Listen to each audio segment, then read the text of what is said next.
of sharing. Durian ASEAN.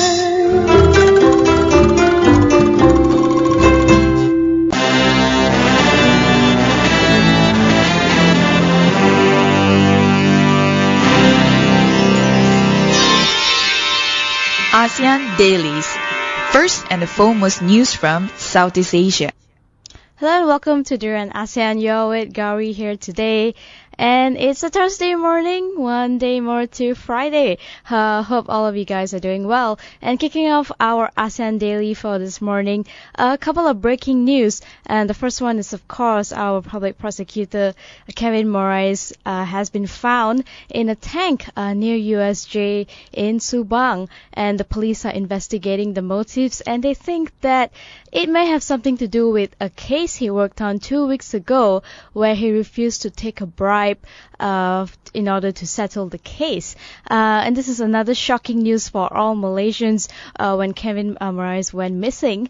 And he apparently his car, he was followed after leaving the office. He was followed home by a truck, and the truck rammed into him, killing him instantly. And his body has been sent for post-mortem, and police are hoping that people won't start speculating and wait for the results to show what really happened to him. And in another news, all the way from the United States, a Muslim boy has been arrested because he brought a homemade clock to work. And apparently he worked on this clock at home, and he wanted to take it to school to show it off to his friends and teachers. But he was arrested because people thought he brought a bomb, and they alerted the cops, and the cops went to the school and took him in. But of course they decided not to charge him after that, and it drew a huge outcry all over Twitter, Facebook, even from President Barack Obama, and as well as Facebook founder Mark Zuckerberg. It's another sensitive issue when it comes to the US regarding the perception about Muslims in the country, where this poor boy just wanted to bring a clock to school. That was it, and show it off to his teachers. And hopefully this will be a lesson to them not to quickly jump into conclusions, and to really investigate the matter before alerting the cops next time, because after all, we're talking about a 14-year-old boy. And let's take a very quick break. When we come back, we will move on to the political news for our ASEAN Daily.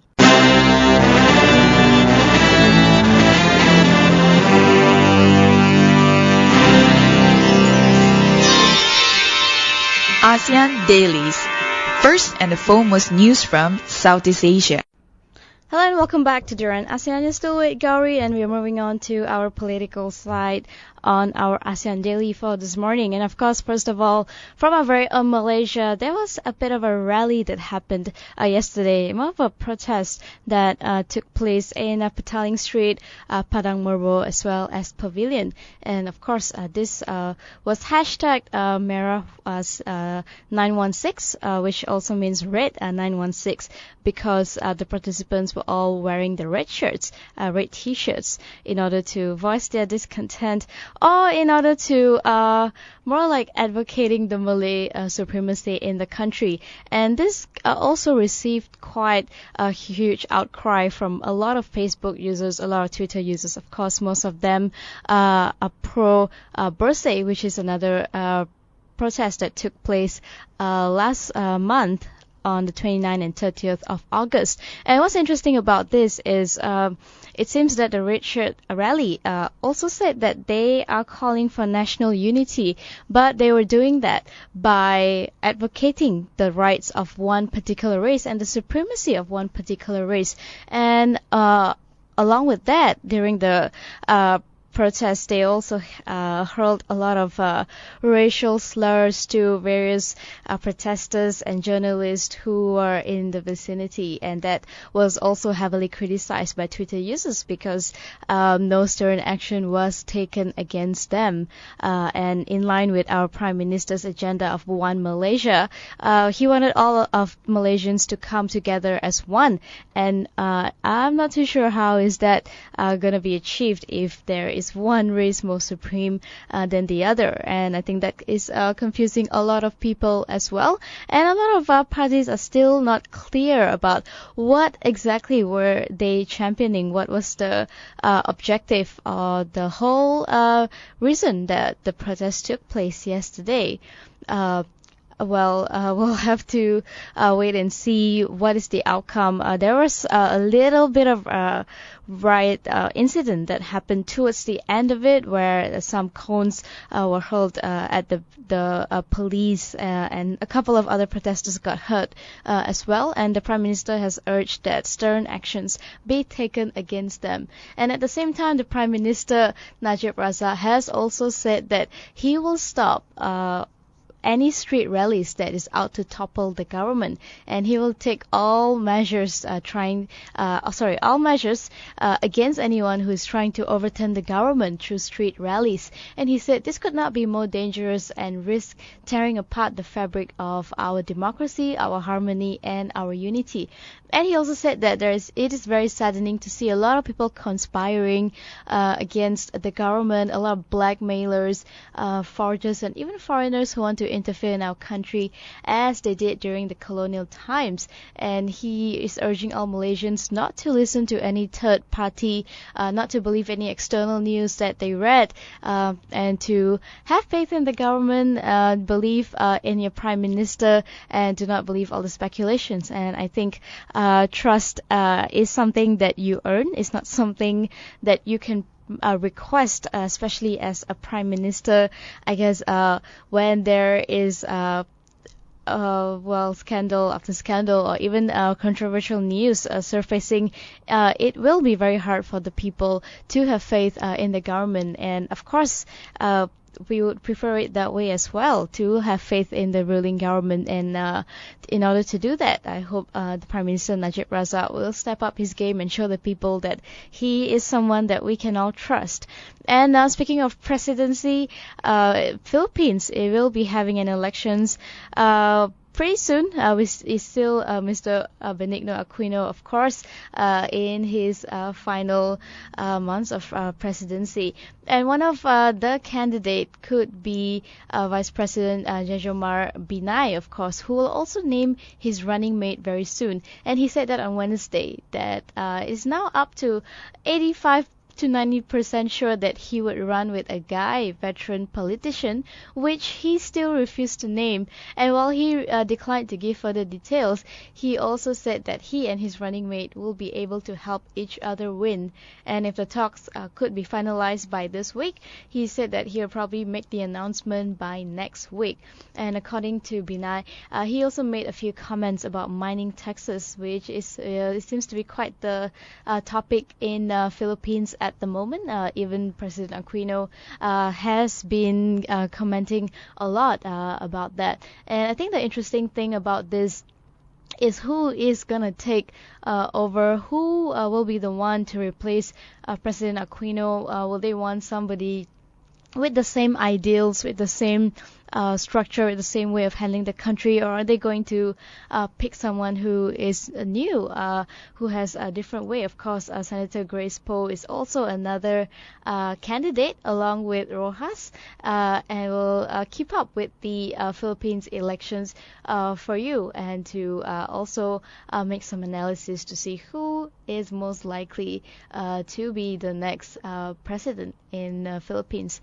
And moving on from there, moving on to Myanmar, who is also having an upcoming election in order to move towards a more democratic system. And definitely a very positive development here, where two ethnic groups to join the signing of a nationwide ceasefire accord. As we all know, there are hundreds of different ethnic groups in Myanmar, and there are always ethnic clashes happening between these different ethnic groups in the country, as a lot of different ethnicities, even a religion as well, although the main one being Buddhism, and of course we also have the minority Muslims in the country.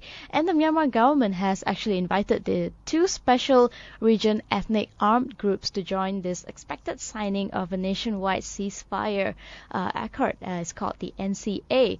And these two ethnic groups are from Wa Special Region 2 and as well as the Mongla Special Region 4, Shan State, were not among, these two were not among the 15 armed groups that participated in the last series of peace talks with the government, which is why they will be involved in the peace signing this time. And the two groups have also welcomed the peace process. They seem pretty encouraged. They are quite positive about it as well. And they pledge to continue constructive negotiations with the government on the implementation of the NCA, ensuing some political dialogue as well. And like I said earlier, Myanmar will also be having an elections very soon, where they're making the whole shift from a military controlled government to a more democratic system. But even that, of course, is plagued by a lot of elements that they cannot really is inevitable. I mean, it's been controlled by a military system for a long time, and as much as they want to break away from that, a lot of critics have come forward to say that this election, it might still be a little tough for Myanmar to break away from it. Probably have to give it a few more years, because even the parliament is very much controlled mostly by people from the military, and in order to make that shift, it cannot happen in just one election, and they probably need more time. But at the same time, we never know, Myanmar could prove all of us wrong. We'll wait for the upcoming elections, which is supposed to be happening this year in November, and see if they can make the change that they've been wanting. And of course, one of the hopeful candidate for this election will be Aung San Suu Kyi, who is the leader of the opposition party, the NLD. And also still in Myanmar, the government, Facebook to purge hate speech accounts. The Myanmar government is going to work together with Facebook to delete any accounts on the social network that post hate speech or incite personal attacks during the upcoming election, the president's office said. I think this is where it gets tricky when we talk about elections, right? There will always be campaigns, and there will always be favorite candidates, least favorite candidates, but to delete accounts that that is not in favor of any particular person is kind of pushing the line a bit too far. I mean, I think every citizen of Myanmar have the right. Of course, I don't mean to support hate speech. I'm definitely against hate speech, definitely against inciting personal attacks. But I do believe that every citizen of Myanmar have the right to voice out what they think about each candidate in the upcoming elections, be it on Facebook or any other social media. And some of the activities that will be banned on Facebook are threats, intimidation, hateful, disturbing speech, releasing personal information, infringing copyrights, as well as inciting violence. But when it comes to hateful or disturbing speech, that is something that is very subjective as well. It's hard to define, hard to have a clear definition of what exactly does it mean. And in order to do that, they probably have to come up with guidelines for the people to be clear about what to say, what not to say, and that's already putting a lot of limitation to the freedom of expression, especially if you're trying to move towards a democratic country, because it's strongly encouraged in a democratic nation that people come forward and voice out what they are not happy about. And they also continue to say that any acts promoting violence will be charged under our anti-terror acts, and citizens should get freedom, but according to existing laws, not so much. And similarly, if someone breaks the law, he or she will be charged accordingly. And that will be all for our political news from ASEAN Daily. Let's take another break, and when we come back, I'll bring you to the economy side, and we'll talk about what's happening in Laos and in Myanmar.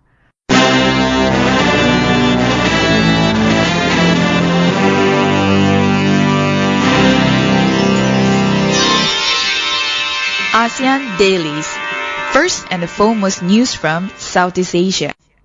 Hello and welcome back to Duran ASEAN is still with Gowri here on our ASEAN Daily, and we're moving on to the economy side of Southeast Asia. And first of all, Thein Sein, also from Myanmar, President of Myanmar, is welcoming Singaporean investment, and in fact he has invited Singaporean firms to invest in Myanmar during a meeting with his Singaporean counterpart, Dr. Tony Tan Keng Yam in Naypyidaw. And Dr. Tan arrived in Myanmar for a 4-day visit and will also travel to Mandalay as well as Yangon. And during the meeting, President Thein Sein highlighted economic cooperation and said that new foreign investment law and lifting of most economic sanctions make Myanmar a country full of investment opportunities. And Myanmar is definitely a country that is up and coming, making a lot of progresses in a lot of different sectors, especially in terms of oil and gas.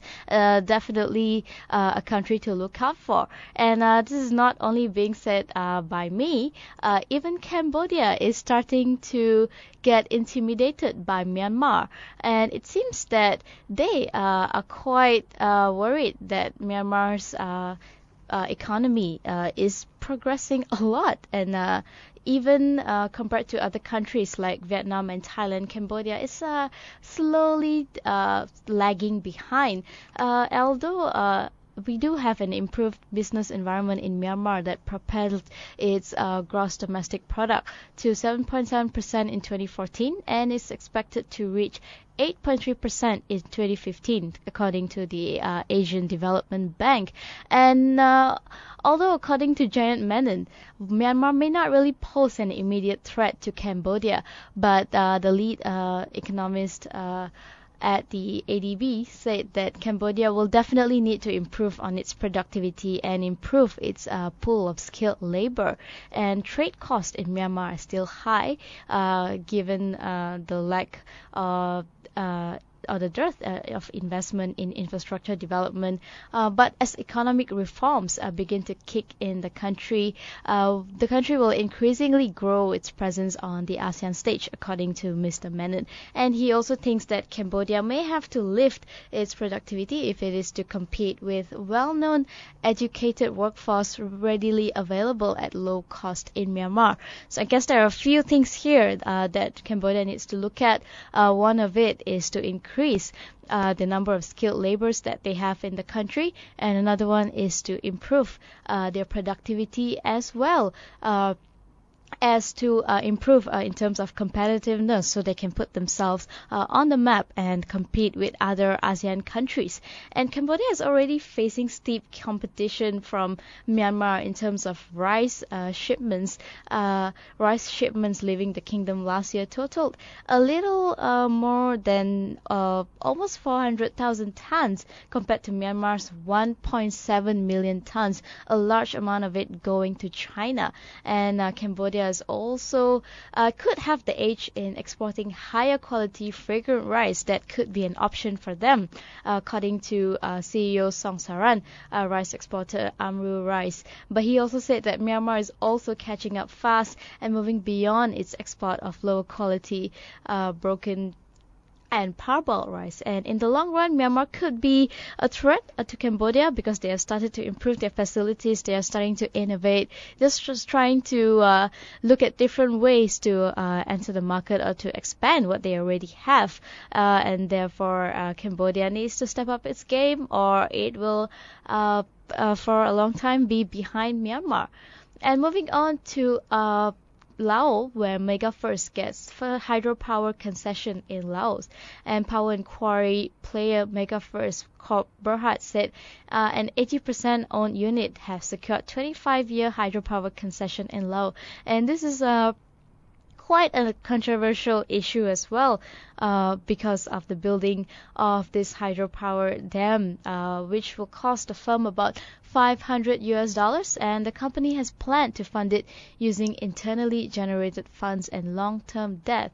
and is expected to start commercial operation in early 2020, and the concession period will end 25 years after the commercial operation date. And the company also operates a power plant in China and another one in Tawau, Sabah. And in the meantime, its expected income is from investment properties, and it's expected to remain steady. And as much as this seems like something positive, there's been a lot of concerns from NGOs in Laos as well, who have spoken up against this hydropower project. But of course, it's always tricky to strike a balance there between development, infrastructure, and protecting the environment. Because in this case, of course, the hydropower is set to benefit a lot of people in Laos, but they are looking at it in terms of this project ruining the landscape, the environment, and even probably affect their fishing business in the country. I will take another short break. When we come back, we'll talk about the society, arts, and culture part of Southeast Asia.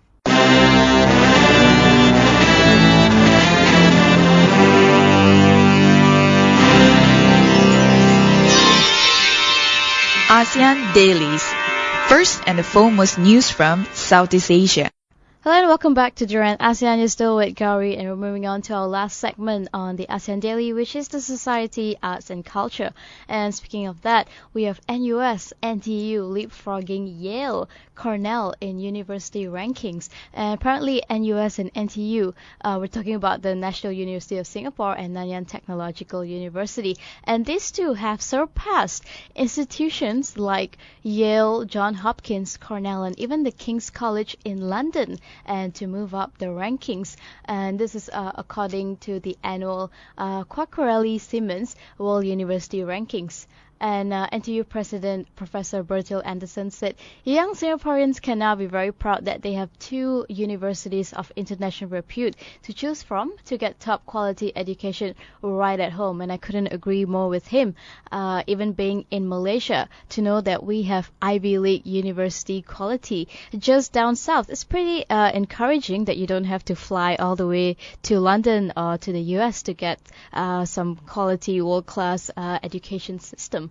And the QS ranked 891 universities based on academic and employer reputations, student to faculty ratio, international faculty ratio, and as well as the international student ratio. And it's something that is definitely very encouraging, and something that other countries could also probably learn a thing or two from Singapore when it comes to the education system in there. And apart from that, we also have something from Myanmar. Today seems to be the Myanmar highlight, where smartphones can apparently bring both happiness and headaches to people in Myanmar. And the number of mobile subscribers in Myanmar, of course, has quickly grown in a very short 5 years, from 500,000 to more than 22 million. That's a huge number. And this also inadvertently gave the Burmese a crash course in all the benefits and challenges that new technology can bring. And apparently, according to a social impact manager at Proximity Designs, he said last year at this time, having a smartphone was a social status. A person who owned a smartphone would show it off by always holding it. But now it's a given that there's at least one smartphone in every household. Some households even have more. And in 2009, under the military government, SIM cards in Myanmar cost as much as $2,000, and that's probably why the low number of people owning cell phones, even smartphones. And it had the lowest level of cell phone penetration worldwide outside North Korea, according to the World Bank Development Indicators.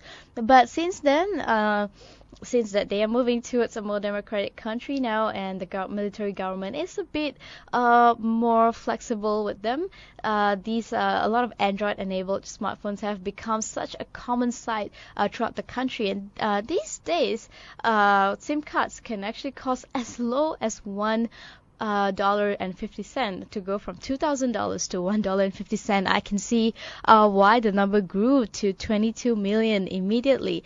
And the expanding network of cell phones have also enhanced more than just personal lives. Of course, it's also spilling into other areas of the country like agriculture, healthcare, disaster relief, and also helped a lot when it comes to tragedies in the country. And that will be all for our ASEAN Daily this morning. Don't forget to follow us on Facebook, Twitter, subscribe to our subscribe to our YouTube channel for all the daily podcasts and interviews. Also follow us on Instagram where we post photos every day. And that'll be all. We have another interview coming up later at 9:15. We'll be talking about why sustainability is so important for consumers these days. So stay tuned.